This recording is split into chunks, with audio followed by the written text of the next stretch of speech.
For this video, I want us to focus on the vocabulary, but before we do that, let's go back and look at our situation and our goals. Remember what we have are species traveling along a column, and as they travel along the column, they're separating into faster moving components and slower moving components based on their interaction with the stationary phase.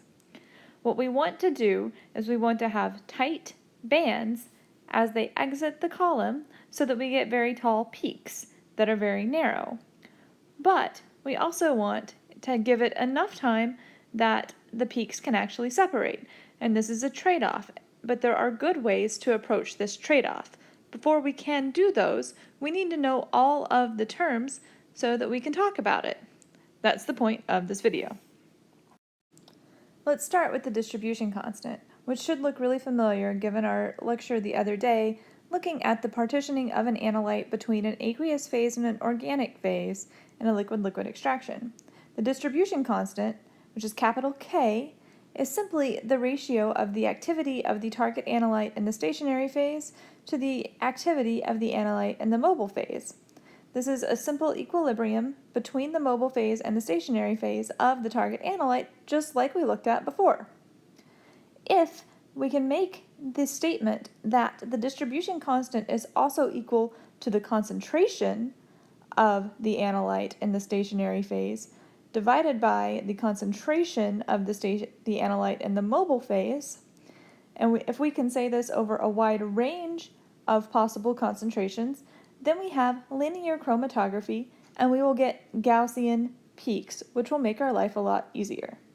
This isn't always the case, but we will be working within this parameterized space for the rest of the lecture. Next, let's look at the retention time. The retention time is simply the amount of time that a target analyte spends on the column. It's the sum of the entire time that the molecule spends in the mobile phase and the amount of time that it spends in the stationary phase. The amount of time that the analyte spends in the mobile phase can usually also be obtained from a chromatogram by looking for the mobile phase migration marker. This is the elution time of all species that do not interact with the stationary phase of the column at all, so they have no stationary time to their retention time. The retention time is also related to the rate that we talked about earlier and the length of the column. The Tm is also related to the mobile phase linear velocity. I want us to note these are linear rates. They are centimeters per second, the rate at which things move along the length of the column. We're probably more used to looking at volumetric rates in terms of milliliters per minute. So how would you convert these to volumetric rates? Well, I'm going to ask you to read section 26b3 in the book. I'll give you a little hint here. Now, let's define retention factor. Don't get confused. Retention factor is a lowercase k, where distribution constant was an uppercase K.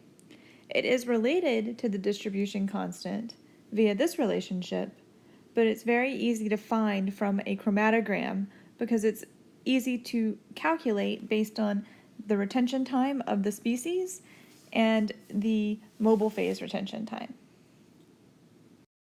So let's define the selectivity factor now. This is a little more complex because now we have to compare two species, let's call them A and B.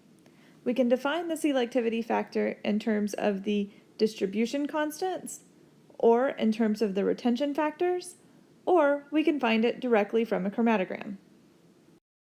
It's important to note that selectivity factors are always greater than 1. Once it becomes 1, the peaks are coeluting and you have no selectivity at all. There's only one concept left that we need to look at before we can move on, and that's resolution. This is a measure of how well we're separating two peaks. It's defined very simply by parameters that are easy to obtain from a chromatogram. Let's stop here and make a couple of notes.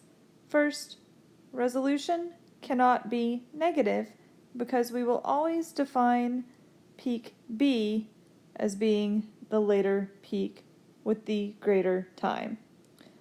Additionally, for this definition of resolution, we are using the full width at the base of the peak that we're looking at. You'll note here that what we've really done is we've taken the difference between the retention times of the two peaks and we've divided that by the average width of the peaks. That's where this factor of 2 comes in. And this width is the full width at the base. There are versions of the resolution definition equation that account for the full width at the half maximum of the peak. This is a more accurate way to determine the resolution when you have good Gaussian peaks or other peaks that you can model mathematically very easily. However, this equation is the easiest one to work with when trying to do calculations out by hand.